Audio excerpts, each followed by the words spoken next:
So today I am going to attempt to take out the rear seats of my two-door Bronco, as I am planning on putting in a flat floor and security drawer. So I'm going to try to videotape to show some people, ladies especially, how easy this should be. That doesn't mean it'll be easy for me. However, let's hope it is. We're going to get started. So the first thing I'm going to start with is actually taking out the bottom half of the rear seat by unbolting these bolts, and then that bottom part slips right out. Make sure you pull out your tools from your Bronco kit, because that's all you need to go after those back seats. A little elbow grease and you're good to go. So take the time, don't strip it. If you have a torque driver, go ahead and use it, but I'm just using the handheld. Just a little tip, I always bag the bolts and screws and everything else, label them, and then tape them to everything so it's easy when you get back. So just something. Now the back seat cushion is out. You can see the back is still up, and I want to show you where the seat belt information is. So you can see here underneath here, this is where your connector is. What I'm going to do is disconnect as I remove the seats, but then I'm saving the seat belt attachment. I will unhook it here.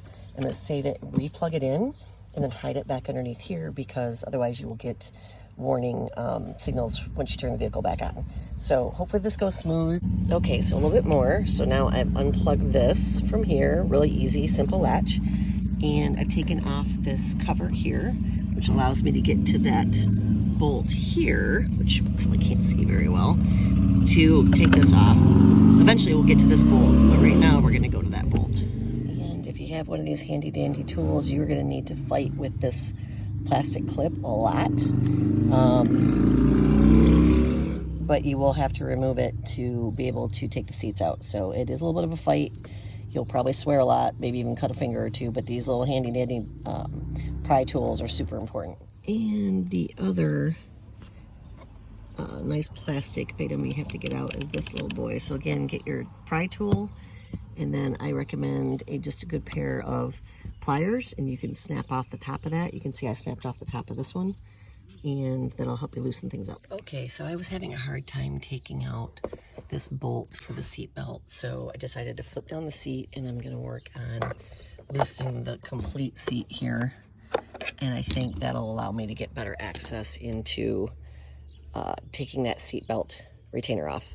So this is how you learn, right? Live and learn. Ladies, these bolts are really in there from the factory. So if you've never used a cheater bar, you're probably going to need one. Find a long pipe so you can get a better fulcrum, and then you can really get this going. But if you try to do it by just your simple hand, or even I couldn't get the impact driver to work very well, this made all the difference. So hopefully you have tools or a strong person that can help you, but I'm doing it by myself, so gotta use the laws of physics and a longer fulcrum, or also known as a cheater bar. Those little buggers were a son of a gun, and I used a 3/4 socket. So again, tough work. I gotta get to the other side, and I'll go back to showing you how to take off the seatbelt bolt as well very soon here. I got all those lovely bolts out. Took a while. You can see the 2 pins left from those do not come out unless you want to try to tap them out and slice those out, which I'm not going to do. Anyway, so you can see the bolts are out. One seat is tilted out. I actually have not taken the seat belt off yet, because I was struggling a little bit with trying to do that in its current position. And I apologize because the lighting is awful here. I'll try to get a better picture of that in the light so that you can see. Now I'm going to get that bolt out to take the seatbelt out. Much better picture now. Now you can see that bolt that's holding the seatbelt buckle, which I'm going to get unscrewed, and I'll show you what that looks like after. All right, she is out finally. I'm going to take apart that little spring mechanism and get that bolt out, because it's going to take up space, and I'm going to tuck this back underneath the foam in the truck to plug this back in so that I do not get a warning light or bell. So anyway, Gonna tear this apart. I'll show you what it looks like when that's done. I have the mechanism off the seat belt, and you can see I plugged it back in, and we're gonna tuck it right in this little cubby here. Let's see if I can show you. Tuck it right in there, and we're gonna cover it right back up. We'll play around with it a little bit, but you can see it does fit in there with everything else. And when I go ahead and put in my floor and other things, it should be no problem. Bolts back in. One seat done.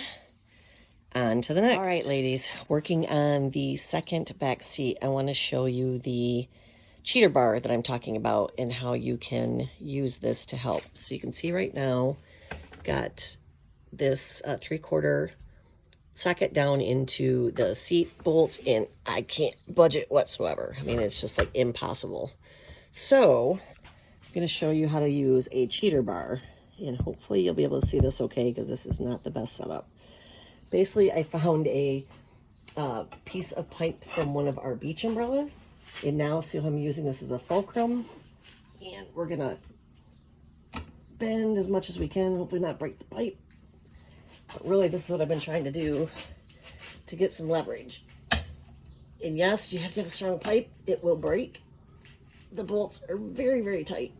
You can see I'm finally getting leverage, right? Again, you have to do this a couple times to get it loose enough where I can do it without the cheater bar. So this is a pretty cheap piece of aluminum or steel. If you have a good plumbing pipe or something else, or any other kind of bar that can give you that cheater length, that's what you need to get this fulcrum. So, and once you get this working for you, then everything starts to go on its own. And then now I can actually move the bolt. So hopefully that makes sense, and hopefully you can see it on the video. One thing I wanted to note for you ladies too, when you're taking apart the seatbelt mechanism, make sure you slice. There's a little piece of electrical tape right here, and you're going to cut that so you can release this wire. So I didn't show you on the other one, but it's pretty easy to do, and I'm sure you would have figured it out, but I'm going to show you just in case. So just do a little slice. All right, ladies, there you go. Seat delete is done.